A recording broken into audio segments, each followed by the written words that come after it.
ಮುಂದಿನ ರಾಶಿ ಯಾವುದು? ಅದೇ ಕಾಡಿನ ರಾಜ ಸಿಂಹ ರಾಶಿ. ಇವರು ಲೀಡರ್‌ಶಿಪ್ ಕ್ವಾಲಿಟಿಯನ್ನ ಹೊಂದಿರ್ತಾರೆ. ಅಂದ್ರೆ ಒಂದು ರಾಜರ ಸ್ವಭಾವ. ಸಿಂಹರಾಶಿ ಅಂದ್ರೆ ಹಾಗೆ ತಾನೇ, ಕಾಡಿನ ರಾಜ ಸಿಂಹ ಅಲ್ವಾ? ನಾನೇ ನಾಯಕ, ನಾನೇ ನಾಯಕಿ ಅಲ್ವಾ?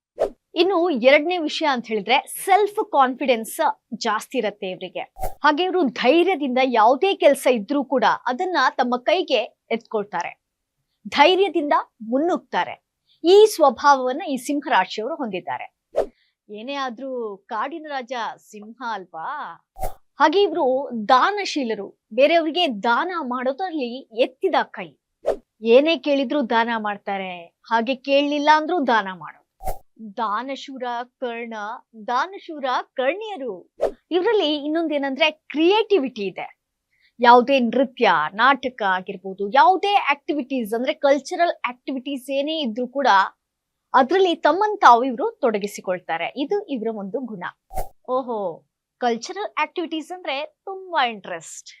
ಇನ್ನೊಂದೇನಪ್ಪಾ ಅಂತ ಹೇಳಿದ್ರೆ ಎಲ್ರೂ ಕೂಡ ನಮ್ಮ ಕಡೆ ಅಟ್ರಾಕ್ಟ್ ಆಗ್ಬೇಕು ಅಂತ ಬಯಸ್ತಾರೆ. ಹಾಗೆ ಎಲ್ರೂ ನಮ್ಮನ್ನ ಹೊಗಳ್ಬೇಕು, ತುಂಬಾ ಏನು ಅವರನ್ನ ಪ್ರಶಂಸೆಗೆ ಒಳಗಾಗ್ಬೇಕು ಅವರು. ಇಂಥ ಒಂದು ಗುಣವನ್ನ ಕೂಡ ಹೊಂದಿದ್ದಾರೆ.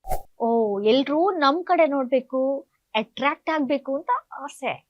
ಕೆಲವೊಮ್ಮೆ ನಿಮ್ಮ ಸೆಲ್ಫ್ ಕಾನ್ಫಿಡೆನ್ಸ್ ಇರತ್ತಲ್ಲ, ಅದು ನಿಮ್ಮನ್ನ ತುಂಬಾ ದುರಹಂಕಾರಿ ಅಥವಾ ದುರಹಂಕಾರ ಇದೆ ಅನ್ನುವಂಥದ್ದನ್ನ ಕೂಡ ಹೇಳತ್ತೆ. ಅಂದ್ರೆ ನಿಮ್ಮಲ್ಲಿರೋದು ಸೆಲ್ಫ್ ಕಾನ್ಫಿಡೆನ್ಸ್, ಅದು ನೋಡುವವರಿಗೆ ಹೇಗೆ ಅನ್ಸುತ್ತೆ ಅಂತ ಹೇಳಿದ್ರೆ ಇದೇನೋ ತುಂಬಾ ಅಹಂಕಾರ ಇದೆ ಇವರಿಗೆ ಅಂತ ಹೇಳುವಂತ ಪರಿಸ್ಥಿತಿ ಕೂಡ ಬಂದು ತಗ್ಬೋದು. ಹೇ, ತುಂಬಾ ದುರಹಂಕಾರ ಅವಳಿಗೆ, ತುಂಬಾ ದುರಹಂಕಾರ ಅವನಿಗೆ ಅಲ್ವಾ? ಇನ್ನೊಂದು ಮುಖ್ಯವಾದಂತಹ ವಿಚಾರ ಏನಂತ ಹೇಳಿದ್ರೆ ಅತಿಯಾದ ಹಠ. ಏನೇ ಒಂದು ವಿಷಯ ಸಿಕ್ಕಿದ್ರು ಸಾಕು ಅದ್ರ ಬಗ್ಗೆ ಹಠ ಸಾಧಿಸಿಯೇ ಸಾಧಿಸ್ತೀನಿ ಅನ್ನುವಂತ ಹಠ, ಛಲ ಎಲ್ಲವೂ ಕೂಡ ಈ ಸಿಂಹ ರಾಶಿಯವರಲ್ಲಿ ಇರುತ್ತೆ. ಹಠ ಆಗ್ಲೇಬೇಕು ಅಂದ್ರೆ ಆಗ್ಲೇಬೇಕು ಅಂತ ಹಠ. ಇವರಲ್ಲಿ ಪೇಶನ್ಸ್ ಅನ್ನೋದು ತುಂಬಾನೇ ಕಡಿಮೆ ಇದೆ.